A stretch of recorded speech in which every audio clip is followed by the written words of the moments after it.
Poďme sa pozrieť na to, ako môžeme využiť Getcon plus Map na zakreslenie vonkajších inžinierských sietí elektro priamo vložením do katastrálnej mapy.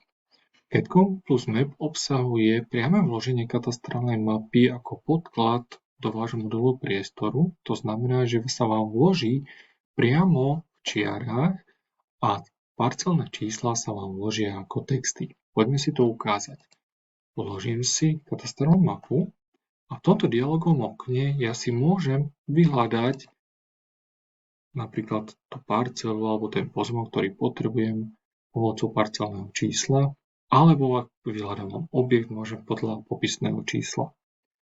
Tu si viem nastaviť zemne, čiže pre Česko a Slovensko, nastavím si milimetrové metry a v súrniciach alebo na začiatok. Záleží podľa toho, ako potrebujeme. Tak si ja teraz nastavím Slovensko, milimetre, súrenice TSK a vložím si do výkresu. Ako môžete vidieť, tak už v náhľadom okne môžeme vidieť zamerané vytýčovacie, v podstate nejaké inžinierské siete, skôr by som povedal, ktoré sú už vložené na katastri. Tieto sa vám budú vkladať priamo do modelového priestoru. Ortofotomape uvidíte v rámci takýchto inžinierských sietí aj napríklad podperné body, ktoré sú tam pri železniciach, sú tam zase nejaké ochranné pásma a tak ďalej. Takže niektoré, ktoré už sú zanesené priamo do katastru, tak sa vám priamo vložia aj ako nejaké čiary a v ortofotomape sa vám zobrazia tieto jednotlivé informácie. Poďme si to ukázať, ja si vložím do projektu. A čo môžeme teraz robiť? Takže chvíľku počkáme, než sa nám to vloží. Tu môžeme vidieť, že sa nám to vložilo kompletne celé, ktoré súvisia tie časti. Ak by som potreboval si posunúť a napasovať ďalšiu časť katastrálnej mapy, tak stačí si znova spustiť katastrálnu mapu, čiže príkaz vložiť mapu a posunúť to zobrazenie doľava alebo doprava podľa toho, ako potrebujem a znova vložiť. Tu teraz, keď si to približím, tak tu vidíme tie jednotlivé časti. Tu trošku, keď máme túto mapu orezanú, tak tu vidíme aj tie časti, ktoré sú zakreslené už priamo. Keď sa pozrieme na hladiny, tak tu máme hneď ťarky plocha, čiže nejaké už zadefinované. U týchto ďalších tu máme zasa plocha, to sú tie ako keby ochranné časti.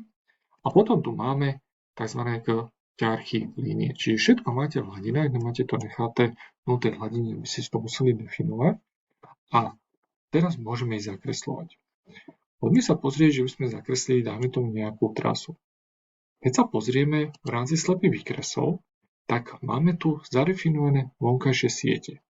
Toto nám umožňuje zakresliť, napríklad keď sa pozrieme nový stav, existujúci stav.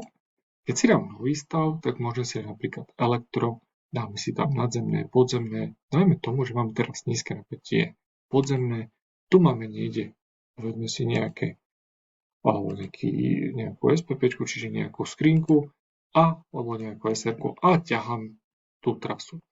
Ja teraz, keď sa pozriem na to, tak vidím, že má to síce nejaké vlastnosti, čiže má to zadefinovanú hladinu, má to nejaké typ čiary, pretože Getcon obsahuje všetky typy čiary, ktoré sa používajú a sú v norme a prečných zvyklostiach, takže to kľudne môžete používať, ale môžeme tejto krivke dať aj nejaké vlastnosti. Ako na to?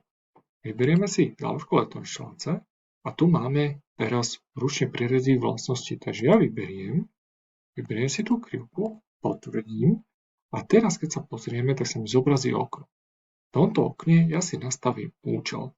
Tento účel mi definuje, o čo sa jedná. Takže v tomto prípade sa mi jedná najmä tomu o nízke napätie vonkajšie. Takže ja zasa dám si, že venkovní a dá si nízke napätie podzemné automaticky. Teraz už sa mi tu pridajú nejaké informácie, môžem si nastaviť odkiaľ kam, čiže napríklad tej číslo skrinky, idem do toho elektrónneho rozhľadača, aby tie informácie potom do výkazov mi vstupovali. Ja teraz tam skúsim nájsť, že si dáme I a dám tam napríklad 4x25. Zase môžem tam dať tie informácie, čo som spomínal, potvrdím, automaticky sa mi vložia. Ja tam môžem dať aj viacero káblov do tej jednej trasy a potom sa mi to bude samozrejme vykazovať. Ja teraz si vyberiem popis dimenzií, zase si môžem vybrať viaceré popisy a dá si popísať, mi to asi nezobralo, tuto keď si kliknem, potvrdím a dá si bod vloženia a má to zadefinované. Zase si môžem nastaviť tvar popisu ako potrebujem a môžem ďalej s tým pracovať. Teraz, keď máme takto zakreslenú trasu, tak potreboval by som si použiť napríklad využiť vytyčovacie body. Ketcon obsahuje možnosť vkladania vytyčovacích bodov a s týmito vytyčovacími bodmi pracovať. Nielenže ja vkladám tie vytyčovacie body, ale ich môžem aj importovať, aktualizovať, ak by som ich nejak vytiahol, dajme tomu, že by som sa pomýlil alebo by sa mi zmenila trasa, tak ich môžem aktualizovať a môžem vybrať tieto vytyčovacie body do tabuľky. To znamená, že môžem spraviť z toho tabuľku, môžem to dať do Excelu, môžem to dať do súboru, môžem zase viacero možností tam je v rámci nastavenia. Poďme si ukázať ako na to. Ja si použijem teraz vloženie vytyčovacieho bodu a nastavím si napríklad, že chcem vložiť od jednotky. Môžem si vložiť grafickú značku, ďalšie nejaké parametre a nastavím, aby sa mi opakovali funkcie. Čo to znamená? Ja teraz vložím si vytyčovacie body, ak takto vložím, aby sme ich trošku videli. Tým, že Ketcon pracuje aj v rámci mierok, tak automaticky vidíte, že aj tie písma, výšky sú nastavené v tej mierke, ktorú mám ja nejak nastavenú. Teraz potrebujem si vytiahnuť tieto vytyčovacie body. No ako na to? Ja som spomínal, že tu máme tabuľka vytyčovacích bodov. Vyberiem, takto to vyberieme, kliknem a už automaticky sa mi tabuľka vyberie. No a teraz tu si viem nastaviť zase nejaké nastavenia, potvrdím a vložím si tabuľka vytyčovacích bodov. Čo teraz, ako ďalej pokračovať?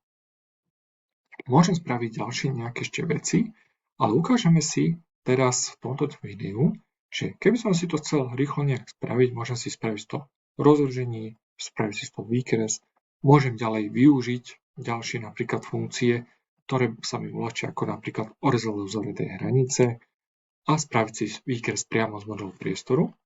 Táto funkcia napríklad, ktorú som teraz spomínal, orezové uzavreté hranice je veľmi dobrá, pretože keď máte veľkú situáciu alebo situáciu od geodeta, kde máte zakreslené naozaj napríklad kraj alebo okres a potrebujete vyhýbať nejakú časť, tak vy si takto vyberiete tú hranicu, ktorú chcete, môžete obdĺžnikom, ale musí byť uzavretá tá časť, ktorú idem robiť a vyberiem funkciu orezadlo uzavreté hranice. Takže ja vyberiem tú hranicu, vyberiem si objekty, ktoré chcem odrezať, takže v tomto prípade vyberiem okrem tej tabuľky, potvrdím, tu si nastavím, čo chcem orezať.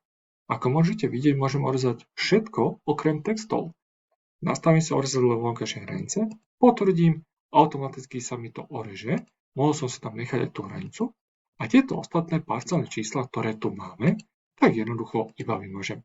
No a vložím si tam potom rámček alebo nastavím si rozložení, aby som chcel iba nejakú takúto časť, že by som to robil v modelnom priestore, tak si vložím rámček a spravím si z toho výkres.